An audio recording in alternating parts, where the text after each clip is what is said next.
Hello नमस्कार साथियों। मैं विकास आप सभी को सीटेट कैसे पास करें और सीटेट के रिगार्डिंग सभी जानकारी आपके अपने इस चैनल पर दूंगा। और कैसे 6 सितंबर का सीटेट में आप अच्छा नंबर ला सकते हैं। और वैसे बच्चे जो एक बार दो बार सीटेट दिए हैं लेकिन वो क्वालिफाई नहीं कर पा रहे, तो वे कैसे कम समय में सीटेट क्वालिफाई कर पाएंगे, इसके बारे में चर्चा करेंगे। देखिए साथियों, सबसे पहले आपको किसी भी एग्जाम को निकालने के लिए, क्वालिफाई करने के लिए आपको 3-4 स्टेप करना होगा। सबसे पहले उसका पूरा जो सिलेबस है, सिलेबस का जो इम्पोर्टेंट टॉपिक है उसे अच्छे से पढ़िए। और इम्पोर्टेंट टॉपिक पढ़ने के बाद उसका छोटा-छोटा टेस्ट दीजिए। और पहला स्टेप है आप अपना सिलेबस को, इम्पोर्टेंट टॉपिक को पढ़िए। सेकंड है उसको रिवीजन कीजिए, क्या बार-बार उसे 1 बार, 2 बार, 4 बार रिवाइज कीजिए। थर्ड स्टेज है आप उसको थोड़ा-मोड़ा मॉक टेस्ट दीजिए, या यूनिट बोल सकते हैं, यूनिट टेस्ट या छोटा मिनी टेस्ट होता है वो मिनी टेस्ट लगाइए। और लास्ट में आप मॉक लगाइए। और याद रखिएगा साथियों, जब तक आप सीटेट का मॉक में पास नहीं कीजिएगा, प्रीवियस ईयर में पास नहीं कीजिएगा, तब तक आप सीटेट को क्वालिफाई नहीं कर पाइएगा। तो ये 4 पॉइंट याद रखिएगा। सबसे पहले इंपॉर्टेंट टॉपिक को अच्छे से पढ़िए, बार-बार उसे सेकंड चरण है, स्टेज है, उसको रिवाइज कीजिए। थर्ड स्टेज है, थर्ड स्टेज आप पहले थोड़ा-थोड़ा टेस्ट दीजिए। 30 क्वेश्चन से डीपी का लगा लीजिए, 30 क्वेश्चन मैथ का कीजिए। ईवीएस है, पेपर 1 है तो ईवीएस का दीजिए। इस तरह आप देखिए कि आप कितना ला रहे हैं। मिनिमम आपको 20 नंबर लाना ही है। 20, 22, 25 जितना ज़्यादा ला रहे हैं बहुत अच्छी बात है। और इस तरीका से अपना यूनिट टेस्ट देते-देते फिर लास्ट में मॉक टेस्ट दीजिए। बहुत कम समय बचा, इसको अच्छे से कीजिए। आज हम लोग एक इम्पोर्टेंट टॉपिक जीन पियाजे का सिद्धांत देखेंगे, देखते हैं। चलिए, इसके थ्रू हम लोग बहुत ही कम समय में जीन पियाजे का संज्ञानात्मक विकास देखते हैं। साथियों, जीन पियाजे ने अपने 4 चरण में अपना संज्ञानात्मक विकास दिया है। 0 से 2 साल, जिन्हें उन्होंने सेंसरी मोटर स्टेज कहा है। इस चरण में क्या होता है, बच्चे अपने इंद्रियों के माध्यम से समझते हैं। इससे पहले हम जीन पियाजे के बारे में आपको समझा देते। जीन पियाजे एक रचनावादी मनोवैज्ञानिक थे।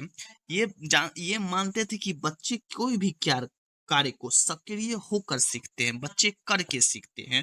और जब हम शिक्षक बने तो बच्चे को हमेशा करके सिखाए। क्या करे, बच्चे को करके सिखाए। तो सीटेड में सबसे जरूरी है, सीटेड मंत्र याद रखिए, बच्चा स्वयं ज्ञान का निर्माण करता है। क्या करता है, बच्चा स्वयं ज्ञान का निर्माण करता है। अब हम इनके चारों चरणों को देखते हैं कि पहला चरण है संवेदी गत्यात्मक चरण, जिसे इंग्लिश में सेंसरी मोटर स्टेज कहा जाता है, जिस जो 0 से 2 वर्ष के बच्चे में है। इस जब बच्चा 0 से 2 वर्ष का होता है तो वो अपने इंद्रियों के माध्यम से सीखता है। किस चीज के माध्यम से, सेंस ऑर्गन के माध्यम से। उस समय बच्चे अपना ज्ञान का समझ करके देखता है। जैसे अगर कोई बच्चे के सामने आपको एक गर्म गिलास में या गर्म चाय रख दीजिए गिलास में, तो वो जब आप उसे बोलिएगा नहीं छूने के लिए, तो वो उस समय मान लेता है। लेकिन उसके दिमाग में रहता है कि चलो उसे छू के देखते हैं। जब वो उसे छूता है तो वो समझता है ओ पक गए, अब इसे नहीं छूना है। तो इस अवस्था में बच्चे अपने सेंस ऑर्गन के माध्यम से, जैसे स्किन के माध्यम से, नोज के माध्यम से, ईयर के माध्यम से बच्चे सीखते हैं। और दूसरा चरण आता है पूर्व संचरात्मक चरण, जिसे इंग्लिश में प्री ऑपरेशनल स्टेज कहा जाता है। ये अवस्था में बच्चा, याद रखिएगा, सिंबॉलिक होता है। बच्चा प्रतीक को समझने लगता है, प्रतीक चिंतन। इस अवस्था में बच्चा ABCD ओ आ ये सभी पढ़ने लगता है। इसमें वो एनिमलिज्म होता है। और वो ईगो सेंट्रेटिक होता है। मतलब कि आप देखे होंगे कि 2 साल के से 7 साल के जो बच्चे होते हैं, अगर वो जमीन पे गिर गए तो उन्हें लगता है कि जमीन हमको, ये जो जमीन है वो जान के गिरा दिया। तो उनके जैसे मम्मी या पापा डरते बाद मारे, हम जमीन को मारे कि ये तुम्हें काहे गिरा दिया। जैसे उसे चोट लग गया खेलते खेलते, तो उसे लगता है कि जैसे टेबल से टकरा गया, तो टेबल उसे जान के टकरा दिया। तो वो समझता है कि इसमें भी एनिमल वाला, जीव वाला फीलिंग है।